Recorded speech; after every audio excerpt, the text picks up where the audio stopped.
Hello friends, welcome to our online session. Myself Professor Ravikiran Latte. Welcome you all to our YouTube channel Basics of Physics. In our thermodynamics lecture series, today we will be discussing what is petrol engine, which is also known as an Otto cycle. We will be discussing in brief how the Otto engine works, and we will be deriving an expression for efficiency of an Otto engine. So let us start with the today's session by heat engine, that is Otto engine. All of us know that naturally heat flows from high energy or high body at a higher temperature to body at a lower temperature. Actually, this property of heat flow, it is used in case of an any heat engine. So heat engine is a device which converts heat energy into mechanical work. So engines are nothing but it is the devices which are used to convert heat energy into mechanical work. So in order to get in some amount of mechanical work, engines are used. Basically, there are two type of engines are there: internal combustion engine and external combustion engine. If you consider an internal combustion engine, there are two types of internal combustion engines are there. The one is Otto engine or petrol engine, which we will be discussing in our today's session, and the second one is the diesel engine, which we will be discussing or we will be covering it in the next session. In addition to that, internal combustion engine, external combustion engines were there in earlier days. Those types of engines were used, and the best example for an external combustion engine is the steam engine. Now this internal combustion engine and external combustion engines, they uses a working substance. In case of a steam engine, if you consider, the working substance is a steam, and the substance which is used to uh, as a source of heat, that is nothing but the burning coal.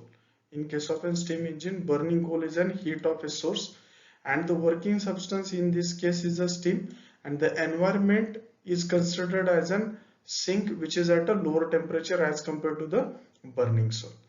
Now what we will do, we will consider a schematic of an heat engine, how the energy flows in case of an heat engine. In case of an heat engine, basically two things are required, that is nothing but the source and the sink. The source is a hot reservoir which is at a higher temperature, let us say T1, and some amount of heat is taken from that one, let us say Q1 amount of heat is taken from the source which is at a higher temperature, hot reservoir, and its heat it is given to the heat engine.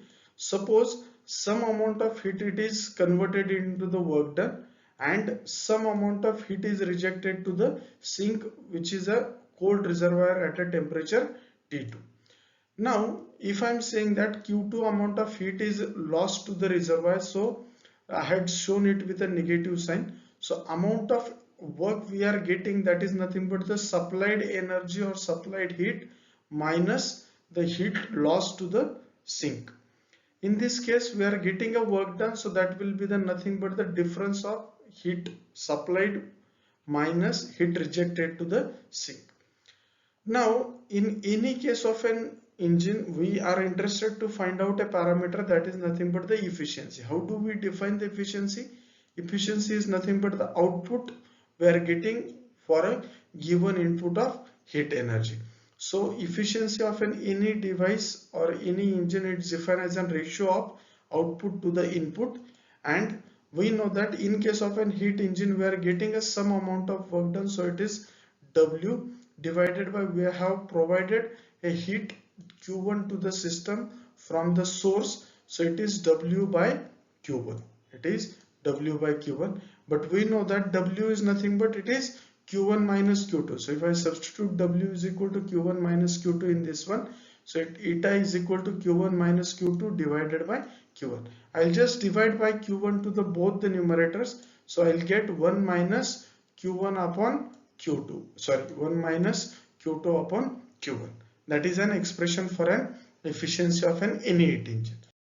Now we will start with the one engine which was developed by a scientist Otto in the late 18th century. Otto engine, it consists of a cylinder fitted with a piston, which this piston which is fitted with a cylinder, it can freely move through within this cylinder. This type of engine are widely used in automobiles and motors. Nowadays also these types of engines are majorly used in automobiles. In this type of engine, petrol and air, petrol vapors and air as are used, in which air is the working substance and petrol works as an fuel. In this case 2% of petrol and 98% of air is used. Okay, mixture of these two is used. This Otto engine, it consists of a cylinder which consists of a two valves, I1 and I2, out of which I1 is called as the inlet valve and I2 is called as an outlet valve. Valve I1 is used for the purpose of for inserting petrol and air inside the chamber, and valve I2 is used for the rejecting the heat to the sink at a lower temperature. Now, in addition to the valve I1 and I2, spark plug is used in order to provide a high voltage spark for an ignition purpose. Okay, in order to burn the fuel, which is the petrol vapor plus air, high voltage spark is provided with the help of spark plug. And this cylinder which is fitted with a piston, it is connected via a piston rod with the help of crankshaft arrangement to a wheel, okay, which you can see from this figure. So the figure shows the schematic of a Otto engine. Basically Otto engine nothing but it's a 4-stroke engine, so it involves a 4-stroke. What are those 4-stroke? First one is the charging stroke, second one is compression stroke, third one is the working stroke, and the fourth one is the exhaust stroke. We'll be looking these operations in the detail. Now we will consider the working of an Otto engine. Working of an Otto engine, it consists of a 4 strokes which are divided into the 6 operations. What are those 6 operations? It has been shown in this figure. A0 to A to B, B to C, C to D, from D to A and A to A0. These are the 6 operations which are given, and these 6 operations are divided into charging stroke, compression stroke, working stroke and exhaust stroke. Now when engine starts, how does it works, that we will be discussing now. So for this purpose, let us consider in the rest position before starting the engine. Let us say the wheel is in the rest position and the piston is in this position. Okay, now this position on the PV diagram, it is shown with the curve A0, because inside the chamber you will be getting some atmospheric pressure. Let us say it is at the point A0. Now what happens when charging stroke or intake stroke is given, which is an operation 1? After that it follows a compression stroke, working stroke and exhaust stroke. We'll be discussing these operations in a sequential manner in the coming slides. Now the first operation, that is a charging stroke. In this case the piston moves in the upward direction or outward piston moves, and valve I1 opens. The piston moves in the outward direction and valve I1 opens. Why this valve I1 opens? It is for to take fuel and air, working substance air, and to take fuel inside the chamber. This valve I1 open, and the cylinder is charged with a 98% of air and 2% of petrol vapors. Okay, and the piston moves in the downward direction, as the piston moves in the downward direction or outward direction, the change which is happening to the volume at a constant pressure, it is shown with the A0A. So the change is represented by A0A, which is called as an operation 1, and this operation is called as a charging stroke or fuel intake operation or fuel intake stroke. Now second operation is there, which is nothing but the compression stroke. During the compression stroke, piston will move in the upward direction. The piston will move in the upward direction, and as the piston will move in the upward direction, so the volume will decrease. Volume inside the chamber, that is VB, it will decrease from VA to VB. So the curve is represented from A to B, and the volume is compressed in a such a way that the total volume, it will be compressed to 1 by 8th of the total volume.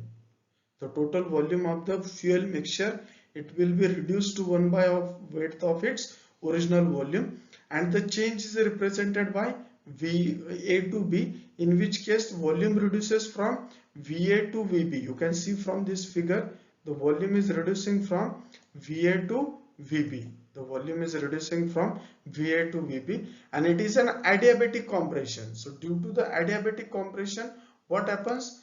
The pressure, the temperature of the system increases from TA to TB. The temperature of the system increases from TA to TB, and ignition we started with the help of electric spark, with the help of spark plug, which is provided in between the two walls I1 and I2. Okay, and due to the petrol and air present within the chamber, the explosion of the fuel will take place. The explosion of fuel will take place, and due to the explosion of this fuel, suddenly the pressure of the system will increase. The pressure of the system will increase from point B to point C. That is nothing but your operation number 3, and the pressure increases from PB to PC, which is an isochoric change, and this change is represented by the curve BC in this diagram. So during this process, this change is occurring at an isochoric process. Say Q1 amount of heat is produced during this process. So here in this case, you can expect a multiple choice question that in case of an petrol engine or auto engine, the heat is produced during which change? So option may be given: isochoric, isobaric, isothermal, and so on. So here you need to remember that in case of an auto engine, it is an isochoric process during which heat is absorbed. Okay, it is an isochoric process. Now what we will discuss, so next operation, that is nothing but the working stroke. Working stroke consists of a two operation, that is operation number 4 and operation number 5. If you consider in working stroke, what happens? The hot gases which are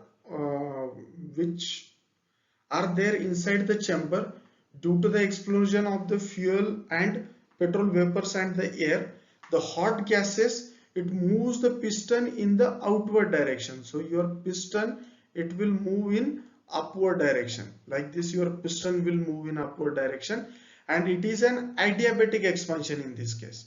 So due to the adiabatic expansion, your volume increases from point C to point D. So the change, it is represented by the curve CD.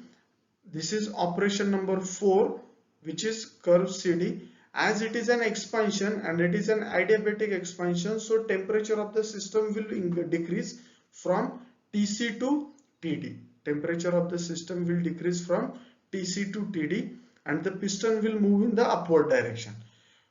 During the same operation, the valve I2 which is there, it opens, and let us say Q2 amount of heat, it will be given out to the sink, which is at a lower temperature, let us say T2, okay, or some lower temperature, let us say TD, okay, and the temperature of the system decreases from TD to DA, okay, temperature of the system decreases from D to A. The change is represented by a DA.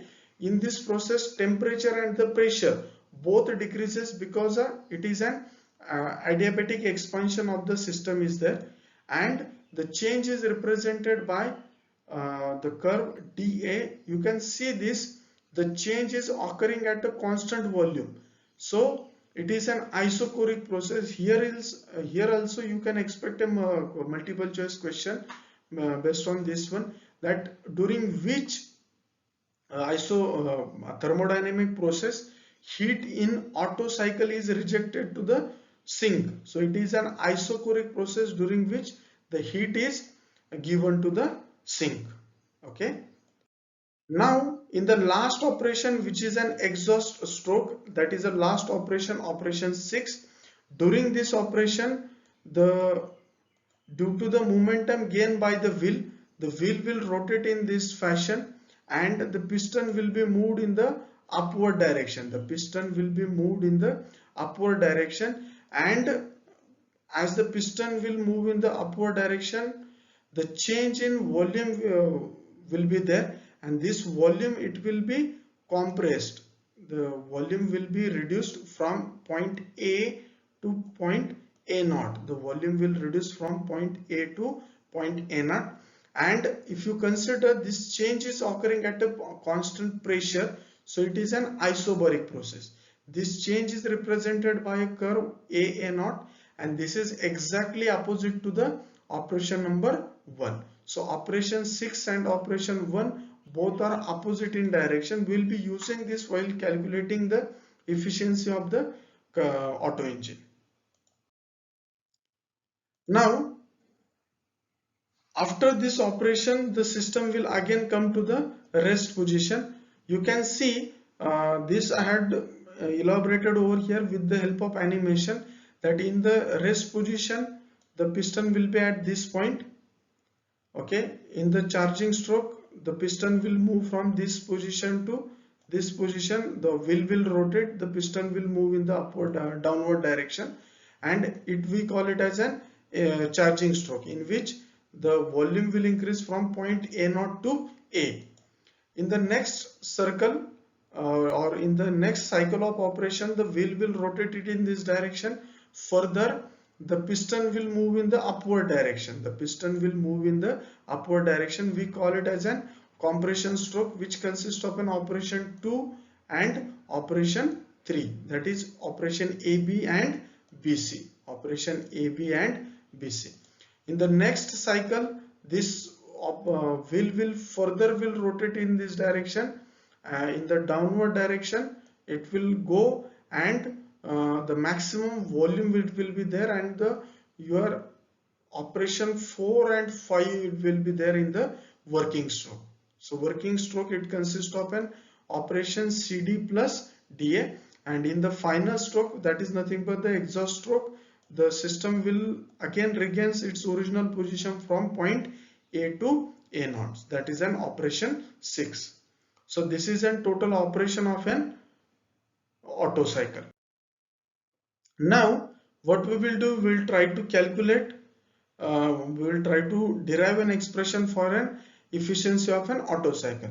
While deriving an expression for an Otto cycle, during this calculation we will be using two things. What are those two things? We are assuming that at every stage the change is reversible. The change is reversible, and the mixture of petrol and air, petrol vapors and air, it acts as an perfect gas.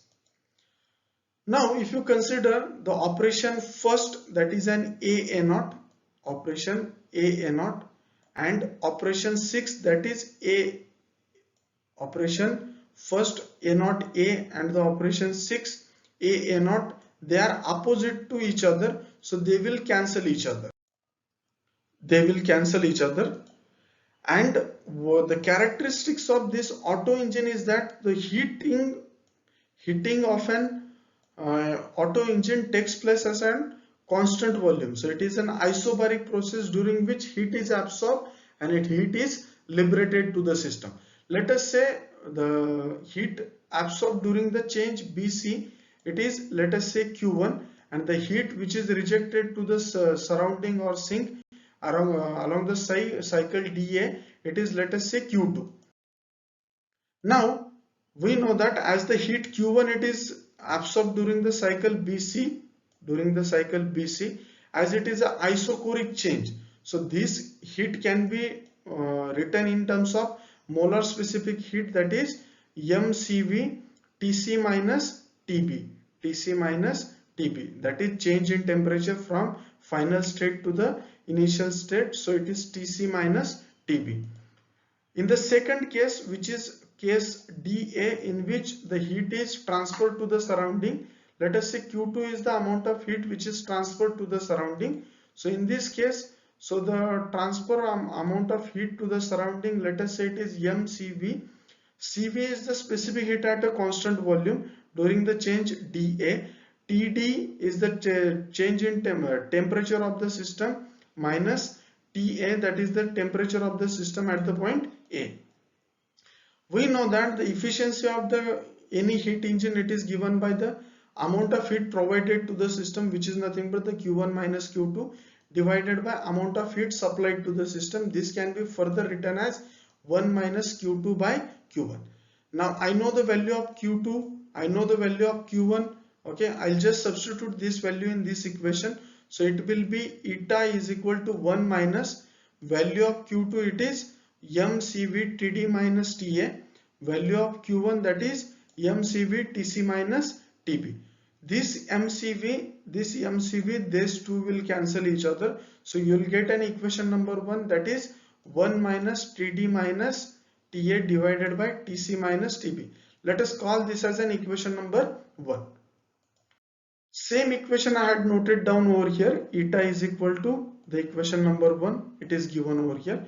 Now, if you consider the isothermal curve AB, you can see the point A and the point B, it lies on the same adiabatic curve. It is an adiabatic compression curve is there. So we can apply the adiabatic relation between the temperature and volume to the curve AB, and we can write for A point temperature is Ta, for A point volume is Va. So we can write Ta Va raised to gamma minus 1 is equal to Tb Vb raised to gamma minus 1. Similarly, for the curve CD, which is an adiabatic adiabatic expansion, we can apply the adiabatic relation for this one. Let us say temperature is decreasing from Tc to Td, and the equation, if you write, it will be Td Vd raised to gamma minus 1 is equal to Tc Vc raised to gamma minus 1. Now, if you consider for point A and point D, it is the volume which is same for both the case, which is Va is equal to Vd. Similarly, if you consider the point B and point C, the volume of the gas or working substance, fuel mixture, it is same, that is Vb is equal to Vc. So if you substitute these values in the equation, what we will get? We'll get Td instead of Vd. From equation 3 we can write Va, so it is Va raised to gamma minus 1 is equal to Tc as it is. Instead of Vc, we will write Vb raised to gamma minus 1. Let us call this as an equation number 4. Now what we will do, we will subtract equation 4 and 2. If I subtract equation 4 and equation 2, how do we do the subtraction? Right hand side, it will be subtracted with the right hand side, and the left hand side, it will be subtracted with the left hand side. So if you do that, so it is Td Va raised to gamma minus 1, first term of the equation 4, minus Ta Va raised to gamma minus 1, which is an right hand first term of a right hand of a equation number 2. Similarly, we can perform the operation for the terms on the left hand side, which will be Tc Vb raised to gamma minus 1 and Tb Vb raised to gamma minus 1. Further, if I take Td common from the Va raised to gamma minus 1 common from the first two terms on the right hand side, and Vb raised to gamma minus 1 from the terms on the left hand side. Now you might ask me the question, why we are doing this one? See, from equation 1 we know that eta is nothing but 1 minus Td minus Ta. So you need to find out the value of Td minus Ta divided by Tc minus Tb. So what we have done, we have calculated the value of Td minus Tc into some term. Tc minus Tb into some term. Now we have to calculate this ratio. For this purpose, what I have done, I will transfer this term from this side to this side. So it will get divided to this one. So it is Td minus Ta divided by Tc minus Tb is equal to this Vb raised to gamma on the left hand side. It will be as it is. So I have kept this term as it is. If I transfer this term from this side to this side, so it will get divided. So it is Va raised to gamma minus 1. So if you further simplify this Td minus Ta upon Tc minus Tb as it is, this is equal to, this we can write in terms of a bracket Vb upon Va to the power gamma minus 1. Now, what is this Vb? It is a volume at this stage, at the volume at the point B. And what is Va? It is the volume at the point A. So it is a compression which happens if you go from point A to point B, because the volume goes on increasing. So if you consider from A to B, it's a compression, but here in this case the numerator is Vb. So we'll take a reciprocal of this one and we will define a quantity that is Va upon Vb, that is nothing but the adiabatic compression ratio, which is denoted by a symbol rho c. So this we can rewrite as an 1 upon rho c. This we can rewrite as an 1 upon rho c to the power gamma minus 1. If you substitute this value in the equation 1, which is nothing but the eta is equal to 1 minus Td minus Ta upon Tc minus Tb, this value we can substitute from this equation 5 and we can get 1 minus rho c to the power gamma minus 1. So that is an expression for an efficiency of a auto engine. You have to remember this eta, that is efficiency of an auto engine or petrol engine. It is nothing but the 1 minus 1 upon rho c to the power gamma minus 1. Based on this one, you can expect some of the numericals or numerical questions in your exams. Okay. Thank you. That's it for the today's session. I hope you have understood the derivation of a efficiency of an auto engine and the theoretical construction and working, how the petrol engine or auto cycle works, that which we have discussed in today's lecture.